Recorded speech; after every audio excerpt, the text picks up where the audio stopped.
most popular actors.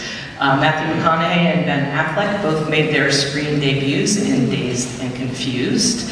Although she didn't make her screen debut in that movie, Parker Posey made her independent film debut in the same film, and also appeared in Suburbia.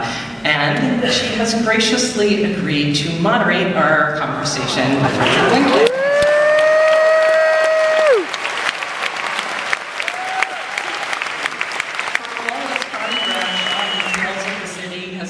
In my mind, an honorary San Franciscan. She's also worked with such other notable directors as Christopher Guest, Zoe Cassavetes, Noah Baumbach, Rebecca Miller, and Hal Hartley, with whom she recently shot the conclusion of the Faye Grimm trilogy, Ned Rifle. Please welcome Parker Posey.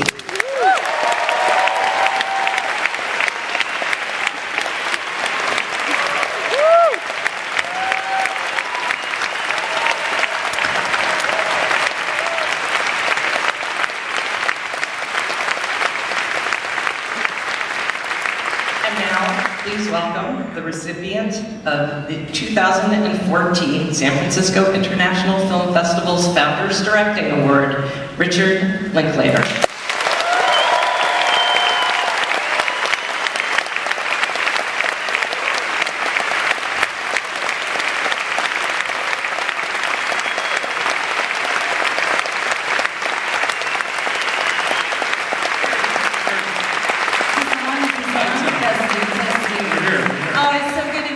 Francisco. Absolutely. I love your city. Yes! Astor Theater. It's very exciting. Yes, thanks for having us. And Parker got this shirt today in the mission. Yeah, MAC, Modern Apparel Clothing. Yeah, you're so excited about it. Yeah, you have your cowboy shirt on. Well, this is a Tell me real that Bravo story. shirt, but I only wore it because it's the Giants colors. It's true, it's true. What was I going to say? Thank you for coming. Yeah, thank you for coming. Yeah, Rick, I love you. And thank you for this award. That's very flattering when I read the you deserve it, though. You really do. Feels a little. Look, we're back there. The screen. Yeah, all those directors. That's kind of. I know. You just kind of, you kind of ignore it, right? It's a little trippy. Yeah, don't accept it. I don't think about it. Yeah, you can't. Yeah. Don't. I did a little movie with Rick called Dazed and Confused. That's an actor's trick, you know. I just wanted the applause. I had a little pause after that. Well, it was a little movie. Yeah, it was a little indie movie that we did, and we had such a good time on it. The studio it was a little. That's right. They didn't have faith in that movie at all. Too little. Yeah, it was too small. But we had such a good time, and Rick made us these CDs of. Were these CDs or mixtapes? Mixtapes. Yeah, it was yeah. 92. Parker and I realized it was 22 years ago, about now, that we met for the first time. Yeah, yeah. Because we shot that in July and August, so I was casting. Yeah. And you walk into a New York casting session. Yeah. And you know, like casting is sort of like love at first sight.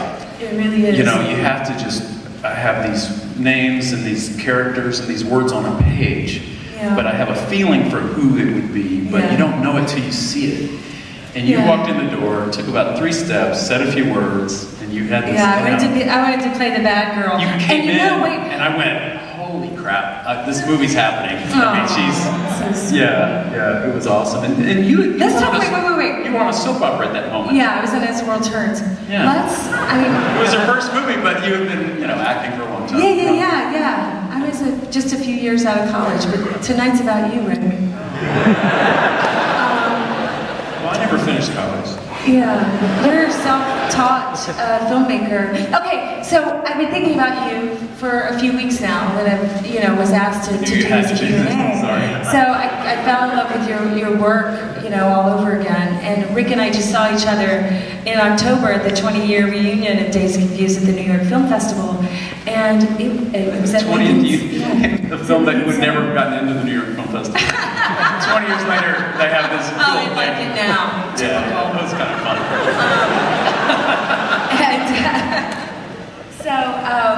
you know, we saw the beginning that when Sweet Emotion came on, we were all backstage and we heard the audience and Alice Tully Hall, very conservative, you know, theater, beautiful theater. And just this, you know, this well of, yeah, you know.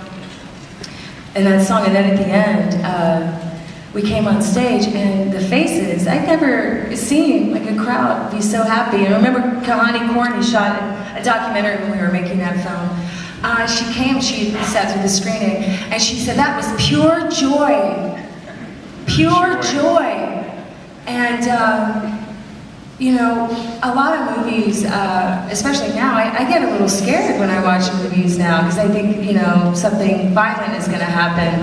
And whenever I see your movies, and I can only say this about a few filmmakers, I know that I'm in good hands, and that I'm in intelligent hands. I'm gonna learn something. I'm gonna be moved by something. It's not gonna be violent.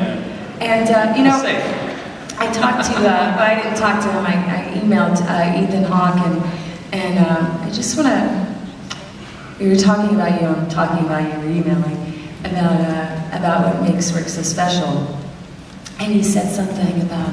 Well, first I talked about how I think you're like a cowboy. You know, like I think in another time you would be, you know, you're such a, you know, a voice of my generation. You really are. And I think when you guys see this film tonight, you're just going to love it. I don't know what my question is, and I'm talking an awful lot. So, your process of working with actors, because you're a true collaborator, you co-create with your actors. Yeah, what was that? You know, I thought about you too, that image of Wiley Wiggins in bed when he's listening to that music, right? You were a real music lover in growing up, weren't you? You like to get lost in the music, and then you would think about your story, right? Yeah, you know, actually writing that movie, the music came first. I went and rediscovered all that music that I listened to as a teenager that I hadn't heard in years. Wow. And I just had it playing in my apartment as I wrote it. Because, you know, songs are so emotional. Talk about emotional memory. You know, it's like, wow, it all meant something. You know, so the music, you know, every movie's triggered by different things, but that one in particular was the music. But yeah, I was that guy who just retired to his room and put on his headphones to kind of zone out the world. This music gives that big scope, you know. It inspires you in a way that nothing else does. So that's interesting. The structure of Slacker, too, was what were the filmmakers that you were, how did you get the inspiration to tell the story in that way?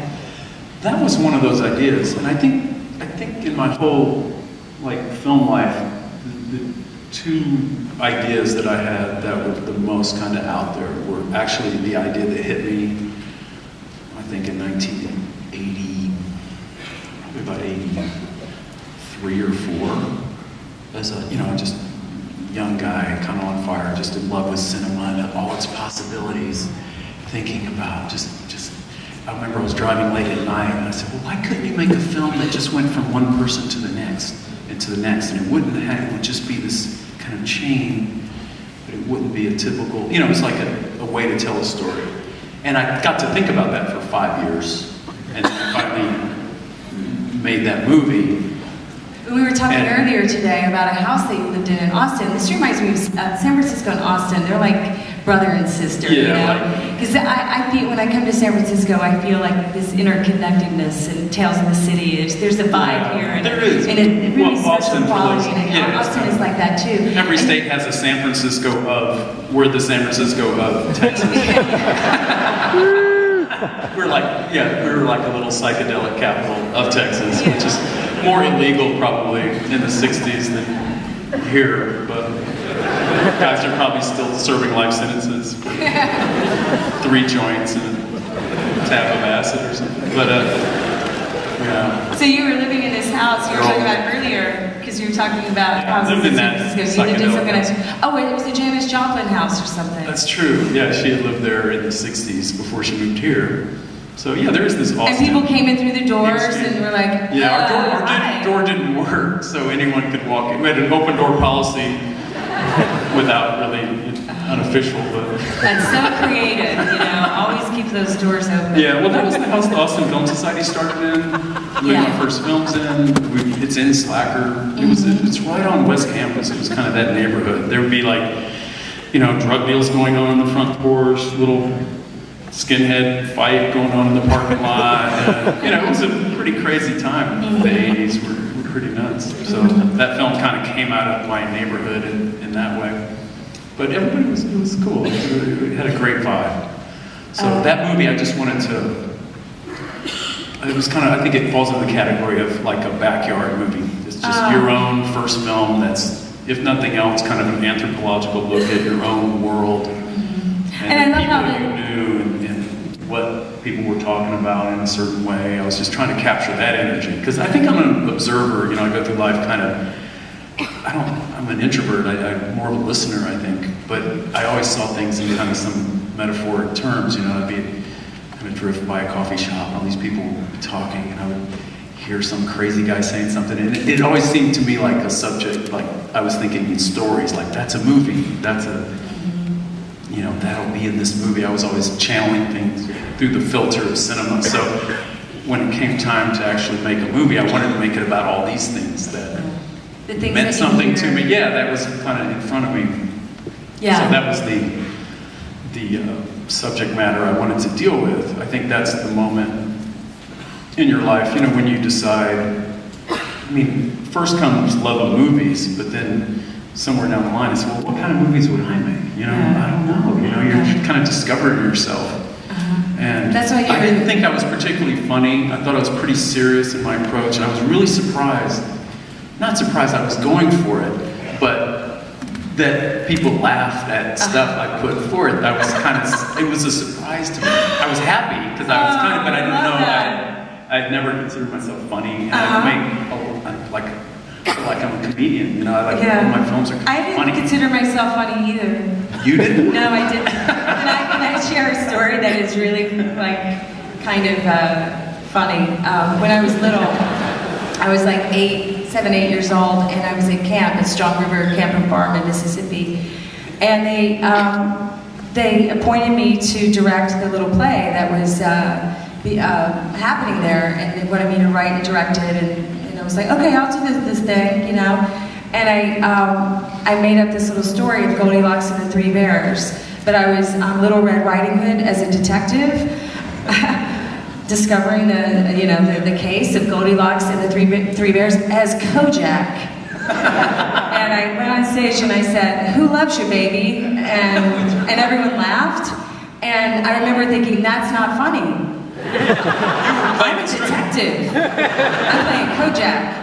But I remember that being let me tell that story of the 10-year reunion sitting in the park in Austin. It was like 5,000 people. The Alamo Draft House had this kind of crazy, Alamo.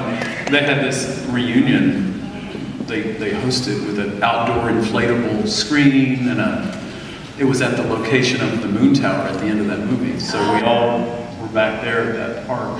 Wow. Yeah.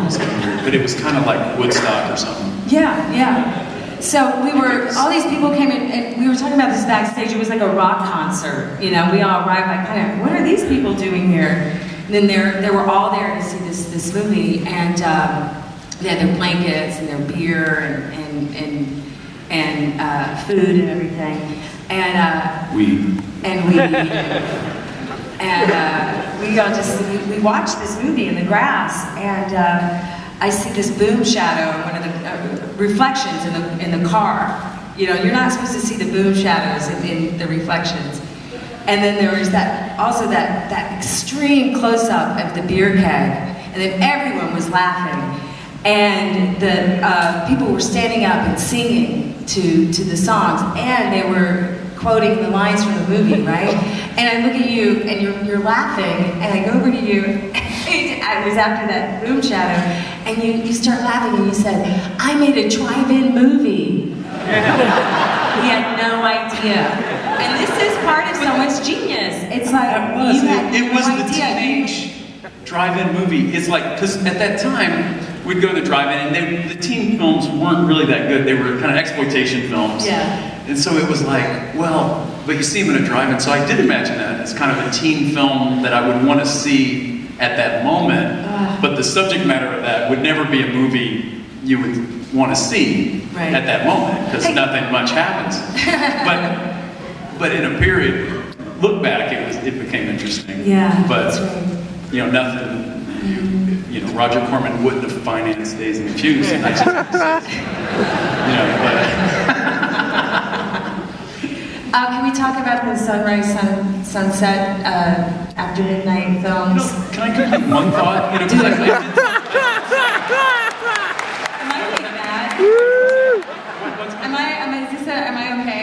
No, there was just, it was one thing that I, you know, how the chain of thought when I said the two ideas I had. The other one, that was from 85, the idea for Slacker. The other one is the movie you guys are going to see tonight, Boyhood. I had that thought. When did you have that thought? You make it in 2001. 2001. A year before we shot it. But it's like, why couldn't you make a film that follows, that kind of evolves over all these years? You know, that was it. Just, I've had two good cinematic thoughts all these years. And those are them.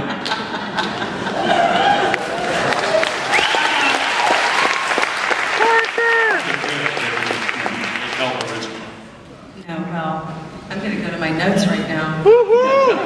Slacker is organized. Oh, yeah, look at me with my iPad.